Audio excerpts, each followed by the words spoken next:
let's start with that unbelievably traumatic moment. Let's start with the moment when you escaped a hostage situation at gunpoint at a New York City wine bar. Can you tell us about that?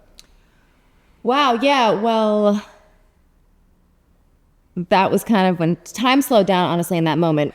I just happened to be out in the East Village with friends entering my senior year at NYU, and a man walked into a bar with a gun and said he was taking everybody hostage and that people were going to be leaving in body bags.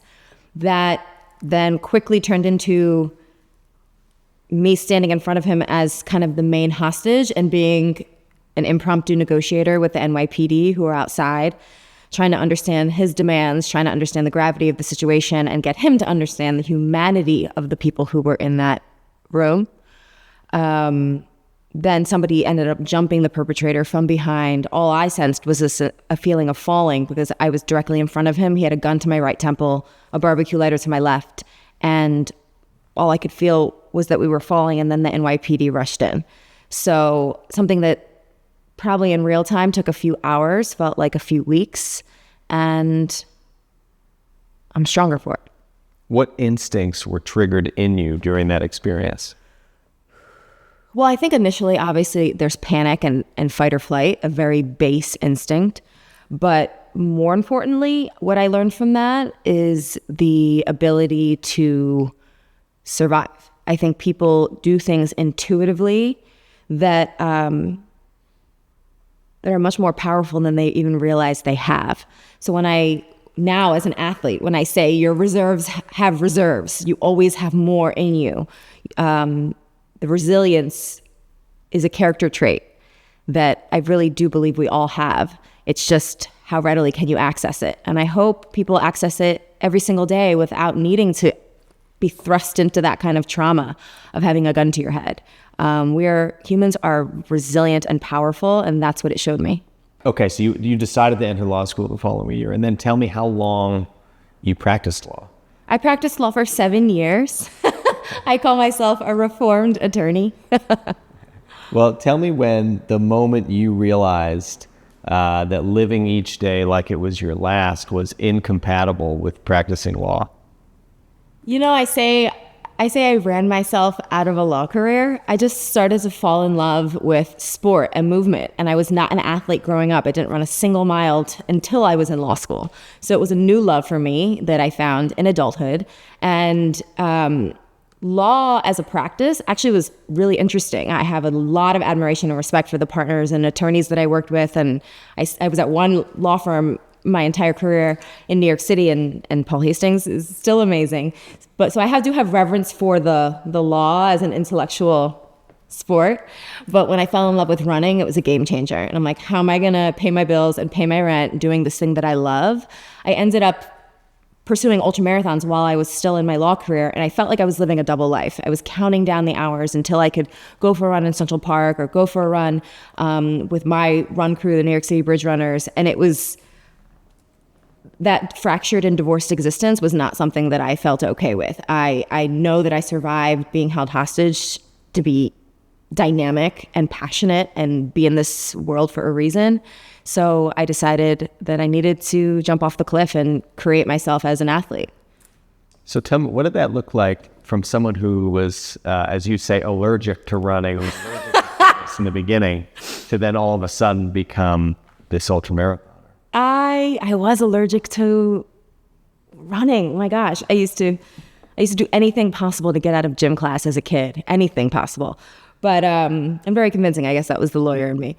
But my journey is very similar to everybody else's. It's you get up and you keep taking one more step. I think we are sometimes crippled and paralyzed by the idea of a goal because it seems really big. And I just started sort of broke it down into very digestible pieces. And I was like, okay, I'm going to get up and run today. I'm going to get up and go to the gym today. I'm going to get up and get a pair of running shoes. When I started running, I wasn't even running in running shoes. It was like really, really basic stuff. But every run stoked a little bit more of my fire. And then I realized, like, I am what I say I am. I am what I create. Took a while to get there. It took a few years for me to call myself a runner. But now I encourage people, like, if you're getting out there and doing the work, I don't care how fast or how slow, own it. What was the first marathon you did? My first marathon was the New York City Marathon. It's still my favorite race. I have done it every year since then. Done it every year. My first marathon was in 2010. What inspired you to do that marathon? My mother. So my mother lives with MS, and I ran to raise money for MS research. So that was my very, very first marathon. And then after that, I kept running. And then my second biggest accomplishment after the marathon was 5 marathons in 5 days, also to raise money for MS research for an organization called MS Run the US. They do an LA to New York City cross-country relay on foot. Correct me if I'm wrong, because I could be very wrong. Wasn't there also a breakup that inspired you?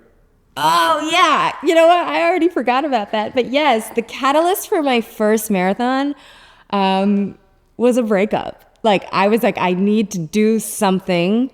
I had already been training for a half marathon, but a 26.2 finish line was not in the cards, at least, or so I thought.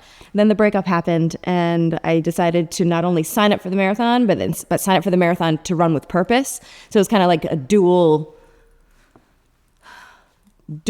ability to make sure that I got to that finish line. This is not unusual, because I hear people being broken up with all the time, and then they come back and they look like a superhero. Yeah, man. Later. Why not? Rebuild yourself. We can always get back up again. How does a runner train for longer and longer distances? Tell me about training. Depends on the goal. When a runner is trying to get to a very literal finish line with a race date, you work your way back, right? I really believe like a capable, committed human can do anything. I have seen the most magical things during races. But you gotta decide how badly you want it. I mean, a marathon, for example, it's gonna take hours and hours of running a week. You have at least one long run. I recommend hill intervals, speed training, cross training, strength training. There's a lot of training that goes into it, if you catch my drift. But if you want to run farther, you have to run farther. You have to slowly build up the mental and physical hunger for more. And I do think that's it's an iterative process, I guess. Tell me about your relationship with inner mantras. Do you have one? What does it sound like? How does it work? Oh, it depends on the day. Like, honestly, if I'm getting ready for a race, I will look myself in the bathroom mirror and just start banging on my chest and be like, let's go. Like, very intense. But maybe the objective that day is to, turn down the volume a little bit and get a little bit more zen. Oftentimes my inner monologue is informed by finishing the sentence, I am. I am is a 2-word mantra that I use almost every day, especially during races, because it has the cadence kind of a 1-2 footstep. It's short, it's digestible. More importantly, it's meaningful to me. And I know that how I finish that sentence is literally how I inform my day. What about do epic shit? Woo! Do epic shit is a big one too. I mean, what are we here for? Let's make some waves. How many minutes? First of all, tell me why you consider running in minutes instead of miles. When I think that running in minutes instead of miles, especially when you're starting out as a runner, it's a way to demystify and unpack something that feels very daunting. If you tell someone I'm going out for a 5K or 3 miles or 10 miles or 20 miles, it's like, oh my God. But if you tell someone, just go outside for 15 minutes and then the next week, do it for 20 and then build up to 30, that feels more like, okay, I have minutes. I know people more so know how to gauge their ability to navigate life in minutes rather than miles, of course. So it's just like unpack what you think is so complicated, because it's really not. It's really just putting one foot in front of the other. How many minutes did it take you to do 100 miles? I went to law school, so I didn't have to do math, but I can tell you in hours. It was 29 hours. 29 hours I ran 100 miles. Okay, we're going to throw up the minutes in text. Somebody's going to do that. It's going to be me. I'll do it, and then we'll put it up in text. 100 miles. Yeah. 100 miles. I just told you that I nearly ruined my body trying to do a half marathon. What's going through your mind? How do you stay focused for 100 miles? Running a 100-mile race is intellectually, you're like, this is so far. You have this ability to maintain presence. I didn't listen to music. I didn't really distract myself. It's the most meditative of meditative acts for me. I had an amazing crew. My family was there to support me. Social media was an amazing support system. So I think like leaning on your people and being like, I need a cheerleader here. And up to mile 70, I was cool. Then the last 30 miles, you're like, I mean, it's like a modern day existential crisis. But we do it. Ultramarathoners do it every day. Where did you run? I ran from Key Largo to Key West, point to point. Well, if you're going to do it anywhere. It was beautiful.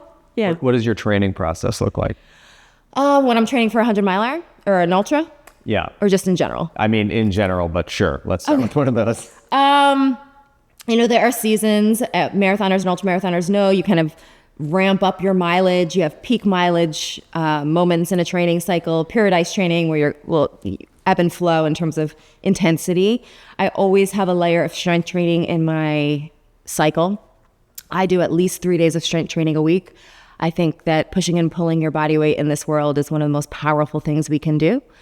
So strength training, cardio, whether it's cycling or running, and a little yoga and stretching dabbled in. I will say that falls first when I'm running out of time. So I could probably be a little bit more limber. But tell me about how you evolved into a fitness guru and cultivated such a devoted, loyal social media following. I mean, you can't fake the funk. You know what I'm saying? Like when you start telling your story and you own it, it provides the opportunity for somebody else to step into their own story and own that. And I do feel like we kind of pass the baton to each other. I'll hop on Instagram and I'll see somebody really inspirational. And then I'm like, wow, yes, I can do what I was thinking today too. And that I see it almost like we are teammates in a race, and I'm passing the baton to you and you're passing the baton to me. And what I can promise to my followers is that I will never post a photo or write a caption that isn't real.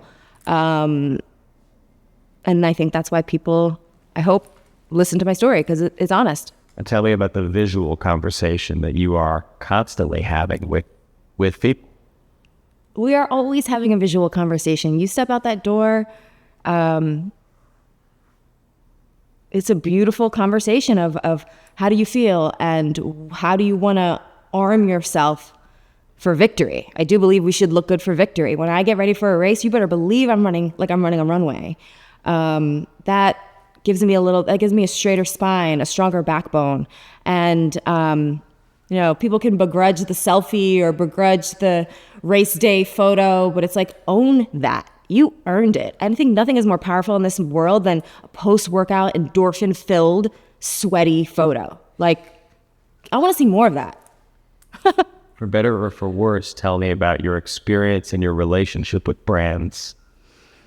My experience with brands has actually been really positive because I don't even entertain a conversation that doesn't speak to me. Like, as a lawyer, I redline contracts pretty aggressively.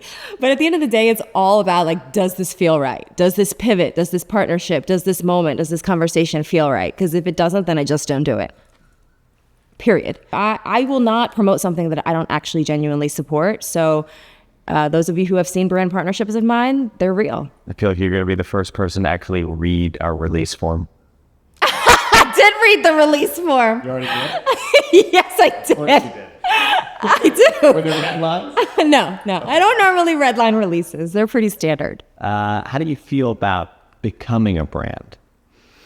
You know what? We are brands in this day and age. Everybody has the ability to kind of have their mini soapbox. Some has more visibility than others, but I think you got to have that understanding because it comes with a responsibility. There is a lot of, fitness advice out there that is not true or even accurate.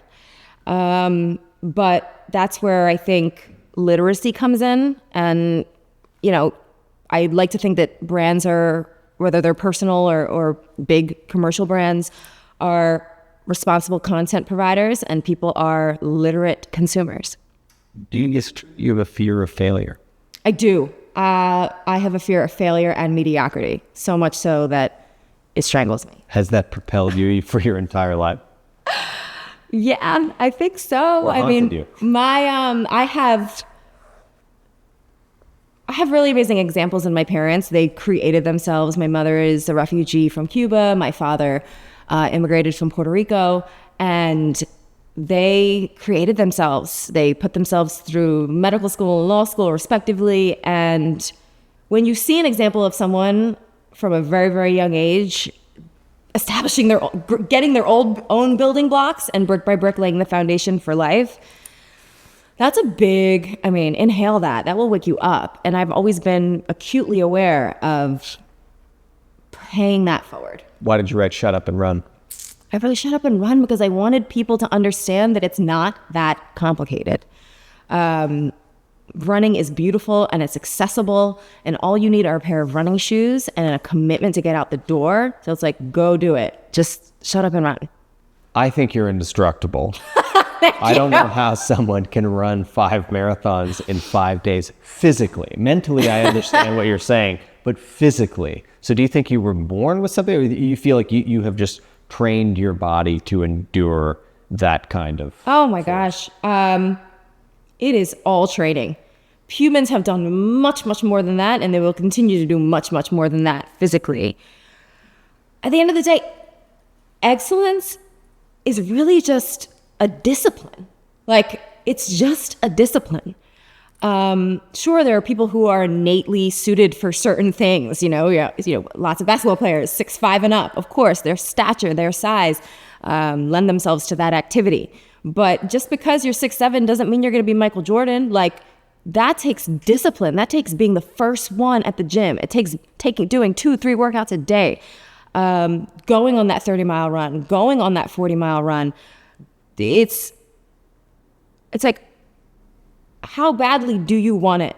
Do you have a healthy fear of failure? I think I joke, but it's not really a joke, that every morning, like, I don't eat cereal. I fill my bowl with discomfort and hustle, and I just eat it up. And it's like, let's keep it moving. Let's go. I'm not going to waste 24 hours. Not one. But what is in the bowl? I get up. It's like, what am I going to fill this day with that is going to make me uncomfortable and sharpen my skill set and fuel my hustle and make me feel like I'm planting seeds of greatness? That's what's in my bowl. Okay. Like, it's actually really not that complicated, and everybody has access to it. You just have to decide how badly you desire it. Coffee or no coffee? No coffee. Okay, interesting. Tea? I like tea. I'll sit over a cup of tea. But you don't need it. No, I don't. See, there's again, really stark differences between me and you. Our routines are just different. Tell me, how often do you think about the trauma that you experienced that we talked about at the top? How much do you think about that? That's a great question. I don't think about the details very often, but I do think about the seed that it's planted very often, because I had to intentionally reframe my story of being a victim or a receiver of somebody else's act to an actor in my own narrative. That I think about almost every day, because for me, that makes me a change agent. But I don't actually think about the details very often anymore, but I do think about the catalyst, because that set a fire in me. I'm like, I'm not going to receive somebody else's BS. I'm going to conquer.